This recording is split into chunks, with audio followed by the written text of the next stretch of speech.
គ្រប់ជំរាបសួរពុកម៉ែបងប្អូនទាំងអស់គ្នាបាទថ្ងៃនេះវិលមកជួបជាមួយនឹងខ្ញុំបាទវុធីទៀតហើយថ្ងៃនេះផងដែរខ្ញុំបាទសំណូមអារម្មណ៍ពុកម៉ែបងប្អូនទាំងអស់គ្នារីករាយមកទស្សនាសកម្មភាពបន្តមកយប់តភ្លឺនៅកោះហណ្ដើកតែជួបអ្វីអន់បាទក្តាមដឹងតែថាជួបច្រើនហើយបាទតោះឥឡូវមិនអោយខាតពេលវេលាយូរខ្ញុំក៏សូមនាំអារម្មណ៍ពុកម៉ែបងប្អូនរីករាយទៅទស្សនាសកម្មភាពបន្តនៃវីដេអូពេញជាមួយខ្ញុំទាំងអស់គ្នាបាទចាប់ផ្ដើមនៅក្បាលវីដេអូឃើញថាកំពុងតែនាំគ្នាដើរចាប់ក្តាមនៅឡើយទេបាទឃើញរឹតតែច្រើនទៅហើយចំពោះខាងភក្តីមាញ់ដេកមែនតែមកផ្លែតក៏ដេកមិនលក់ដែរបាទលើថាក្តាមច្រើនក៏ហៅនាំគ្នាមកជួយគ្នាចាប់ហើយមើលចុះពុកម៉ែបងប្អូនឲ្យទៅគៀបនេះបើថាគ្រាន់តែសម័យនឹកថាបើវាគៀបមកលើដៃវិញមិនដឹងថាឈឺយ៉ាងណាទេលោកហើយបើធំជាងមីជើងឡើងចង់ប្រប៉ិនក៏ដៃយ៉ាងតែអានេះថតយើងឃើញចឹងគឺធំមែនតើពុកម៉ែបងប្អូនបាទក្តាមនេះមួយប្រហែលជា3 4ខាំកន្លះគីឡូមិនទូចទេហើយនិយាយរួមទៅនេះគឺជាលើកដំបូងសម្រាប់ខ្ញុំដែលបានឈានជើងមកដល់កោះដើងនិយាយរួមទៅទាំង3នាក់ទាំងបងប្រុសគាត់ជូនពួកខ្ញុំមកទាំងភក្តីគឺលើកទី1ទាំងអស់គ្នាគាត់ថាធ្លាប់ឃើញគេបានដែរក្តាមនឹងប៉ុន្តែវាមិនសូវជាធំអញ្ចឹងហើយពួកខ្ញុំដំបូងឃើញខ្ញុំថាហូបកើតដែរបងគាត់ថាអត់អីទេក្តាមនឹងហូបឆ្ងាញ់ណាស់ណាបងអញ្ចឹងក៏នាំគ្នាបន្តចាប់រហូតពីមួយទៅមួយអាខ្លះនៅតាមកលុកកលៀតថ្មអាខ្លះទៅវានៅក្រោមថ្មយើងក៏បើកវាចាប់ទៅហើយអាខ្លះទៅក៏រួចបានចូលក្នុងថ្មបាត់យើងបើកឡើងមិនរួចនឹងក៏រួចទៅមិនអីទេឃើញតែសម្បូរមែនតើបាទអានេះខ្ញុំដើរចាប់ប្រហែលជា50ម៉ែត្រទេហើយបានក្តាមប៉ុណ្្នឹងទៅហើយបាទងាកផុតពីកន្លែងមួយទៅកន្លែងមួយងាកឃើញបាទនេះវានៅងាយមែនតើពុកម៉ែបងប្អូនបាទគ្រាន់តែថាការចាប់របស់យើងប្រយ័ត្នបន្តិចយើងត្រូវតែលះដៃសកត់ពីលើវាតែសកត់ខុសខ្នងវាចំកន្លែងតាគៀបនឹងដឹងតែថាយំអីបាទតាគៀបធំណាស់លោកអើយមិនចង់សម័យឃើញទេតាគៀបមកមិនដឹងថាឈឺយ៉ាងណាទេមិនមែនដូចក្តាមស្រែណាបាទនេះតាគៀបវាចង់ទ្វេ3 4 5ដងក្តាមស្រែហើយនេះដូចជាពុកម៉ែបងប្អូនបានឃើញបាទខ្ញុំចាប់អស់ពីខាងនៅក្រៅហើយចូលតាមកលុកកលៀតអញ្ចឹងវាសុលចូលក្រោមថ្មអញ្ចឹងទៅពេលវាផ្អើលនឹងយើងវារត់ចូលបាទហើយកន្លែងខ្លះចាប់បានក៏បានបើមិនបានក៏ឲ្យវានៅនឹងទៅបាទហើយនិយាយរួមទៅសបោដូចខ្ញុំនិយាយអញ្ចឹងបាទសបោមែនតែនដើរ3 4 5ម៉ែត្រឃើញ3 4 5ម៉ែត្រឃើញហើយបើនិយាយពីពិលដែលយើងសម្រាប់បំភ្លឺដើរចាប់ក្តាមនេះពិលរបស់ខ្ញុំគឺបានខូចបាត់ហើយដូចខ្ញុំបានបង្ហាញពុកម៉ែបងប្អូនអញ្ចឹងបាទពីសកម្មភាពវីដេអូមុនវាធ្វើទឹកចូលហើយក៏ភ្លឹបផ្លែតលើក៏ខូចបាត់ហើយតែមិនអីទេបានអាំពូលរបស់ភក្តីមួយដែរ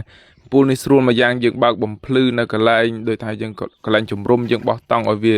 ភ្លឺធំក៏បានតែភ្លឺទូចដូចពិលក៏បានបាទយើងមានអីយកមកខាំមាត់ចេះមកក៏ដើរទៅចាប់បានហើយ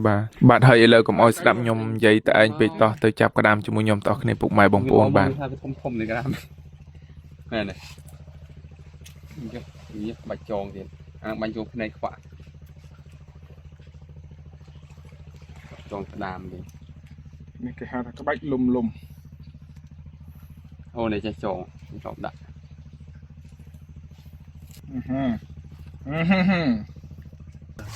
ទៀតនេះនឹង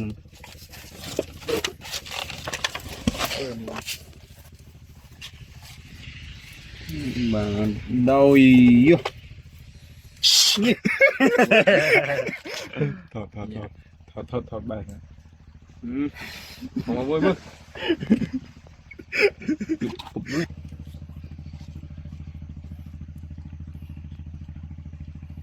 តែចូលទៅគេធំនឹងខ្សែ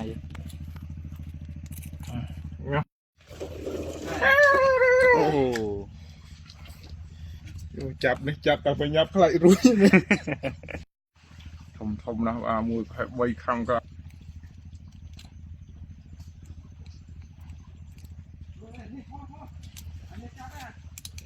ឈោមកចាំងដែរនឹងយកទៅអីទៀត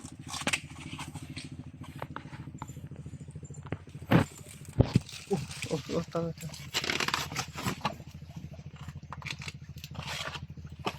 ដាក់ជើងឯងបោះនេះ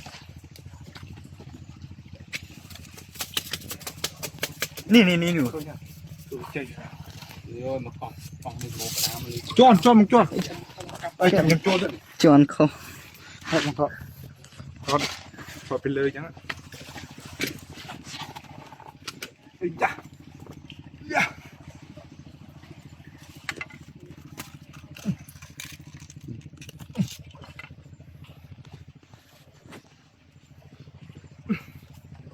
យោហេញ៉េ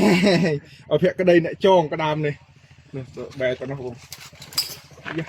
ទៅបាយដប នៅនោះ5នៅ4 បានតែស្រាប់ទៅស៊ីអស់ណា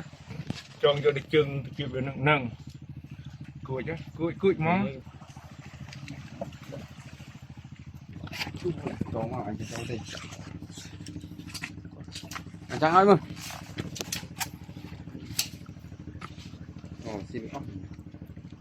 អូធំ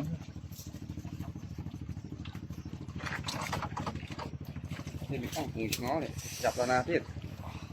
អូបាច់ទាំងនោះមកស្វាសូបដៃមើលស្វា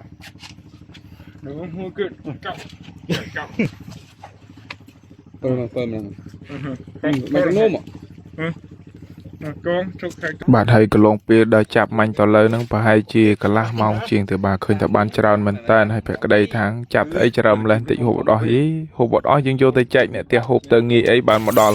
ពិសេសបងប្អូនខ្លះក៏នៅចិត្តនឹងគាត់មិនបានចាប់បានផងបាទនេះក្តាមរបស់យើងដូចយកមកសរុបក៏ដាក់ចូលនឹងកដុងទឹកសុទ្ធសិនបាទដាក់ចូលនឹងដាក់នេះខ្លាចវាប្រហើបចេញបានតែមានណាដាក់ក្នុងកដុងទឹកសុទ្ធយើងអត់គ្របទៅខ្លាចវាហប់ងាប់មានណាវាដូចជាជីកគ្នាតគ្នាឡើងអាមិនដល់ពេលព្រឹកទៅរួចអស់ខ្លះបាទឃើញតែបានច្រើនក្តាមទាំងអស់ដូចជាប្រមាណនេះ5 6 10ក្បាលអញ្ចឹងយ៉ាងសរុបទៅប្រហែលជា4 5គីឡូដែរហើយយើងដំបូងចាប់មកមិនទាន់ដាក់ចូលនឹងកដុងទឹកទេដាក់ក្នុង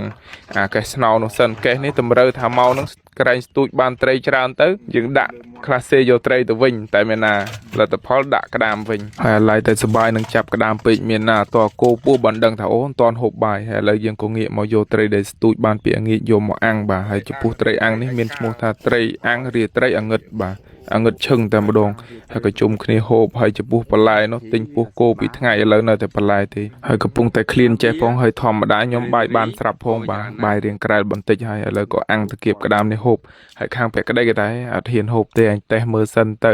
ខ្លាចហូបទៅឈឺពោះអីខ្ញុំថាអត់អីទេចាំទុកអញតេះនិយាយនឹងពាក់ក្តីអញ្ចឹងខ្ញុំអត់អីទេត្រឹមមកក្តាមឬក៏សាច់ឬក៏ត្រីខ្ញុំអាចតេះមុនបានកុំឲ្យតែថាថ្នាំពុលបានហើយបាទហើយខ្ញុំនិយាយលេងតិចហើយបាទជាស្រ័យផងពុកម៉ែបងប្អូនបាទឥឡូវយប់ក៏នាំគ្នាដេកទាំងផិតភ័យខ្លាចផងបាទខ្លាចលងមែនតានហើយលើពេលព្រឹកក៏ឈានមកដល់បាទខ្ញុំក៏ក្រោកពីព្រលឹមមកមើលព្រះអាទិត្យរះហើយខាងភក្តីនៅក្រាបស្ប៉ាមនៅឡើយទេបាទហើយដោះស្រាយចម្ងល់បងប្អូនដែលគាត់ថា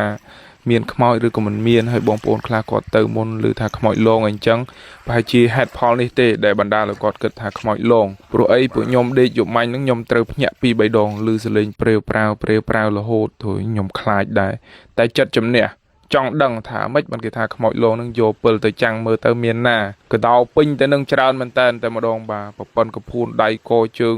រត់ពេញទៅនឹងវាមកស៊ីសម្រាមដែនតាមទឹកអលោកបោកទៅដល់តែអញ្ចឹងទៅវាអាចបណ្ដាលធ្វើឲ្យបងប្អូនខ្លះគាត់គិតថាខ្មោចលងព្រោះអីបានឮតែសលេងតែយើងអត់ឃើញបាទហើយនេះគឺជាអាស្រមលោកតាកាន់តបងហើយមានលោកយាយហើយនឹងរូបអណ្ដើកបាទនៅលើកោះអណ្ដើកតែផ្ទាល់តែម្ដងបាទខ្ញុំគិតថាបើចំនួនមុនអាចថាមានខ្មោចលងមែនតែបើឥឡូវទៅក៏ឃើញថាសុខសាន្តហើយបាទគ្មានអីមកបៀតបៀនមកធ្វើបាបយើងទេហើយនេះគឺជាទឹកសមុទ្រមើលចុះបាទពីយប់គឺរីងគោកសុទ្ធតែថ្មដល់ពេលព្រឹកមកទឹកឡើងមកពេញស្ទើរតែដល់កន្លែងយើងដេកទៅហើយបាទហើយបងគាត់ក៏ចេញទៅអូសអាហូបចូលមកច្រាំងហើយនាំគ្នារៀបចំយកក្តាមទៅចំអិនហើយចំពោះក្តាមយើងវិញយកទៅចំអិនឃើញថាងាយមែនតើអត់មានគិតថាទិញគ្រឿងក្រៅអីទៅទេពួកអីទៅហ្នឹងគិតតែថាស្ទូចត្រីយ៉ាងដាក់ទឹកត្រីកោះកុងទៅម្ដបបានហើយបាទហើយនេះក្តាមរបស់យើងបានឆ្អិនហើយអានេះស្ងោរតែពាក់កណ្ដាលទេបាទទុកពាក់កណ្ដាលយកទៅវិញយកទៅហូបនៅផ្ទះចែកអ្នកនៅផ្ទះហូបទៀតហើយខ្ញុំនេះហូបខាំមិនចេញអីមិនចេញក៏យកអាលព្រាដើមដូងដើមថ្នោតអីនេះបោះភក្តីគោះបាច់ព្រាគេបាត់មានណាត្រូវមាត់តែម្ដងតែត្រូវមាត់មិនត្រូវទៅហូបសិនចាំគិតទៀតបាទឃើញថាក្តាមរបស់យើងឆ្អិនហើយអូសាច់គឺថាផ្អែមឆ្ងាញ់មែនតើម្ដងពុកម៉ែបងប្អូនបាទហើយមកគ្នា3នាក់បាទដល់ពេលហូបឃើញតែ2នាក់ការពិតបងគាត់អង្គុយខាងនេះគាត់ជួយកាន់ទូរស័ព្ទថតឲ្យខ្ញុំទេបាទហើយដល់មកផ្លែទៅក៏ជុំគ្នាហូប3នាក់ក្តាមនេះតាមពិតហូបអត់អស់ទេបាទធ្វើត្បិតតែឆ្ងាញ់ប៉ុណ្ណឹងបានដល់ពេលវាច្រើនយើងមានណាហូបមានអស់ខ្ចប់យកទៅវិញទៀតឥឡូវក៏ចេញទៅវិញហើយបាទហើយក៏សូមណែនាំទៅដល់បងប្អូនផងដែរនេះគឺជាបងពិសិដ្ឋនេះពេជ្ររបស់គាត់បាទលេខរបស់គាត់នៅខាងក្រោម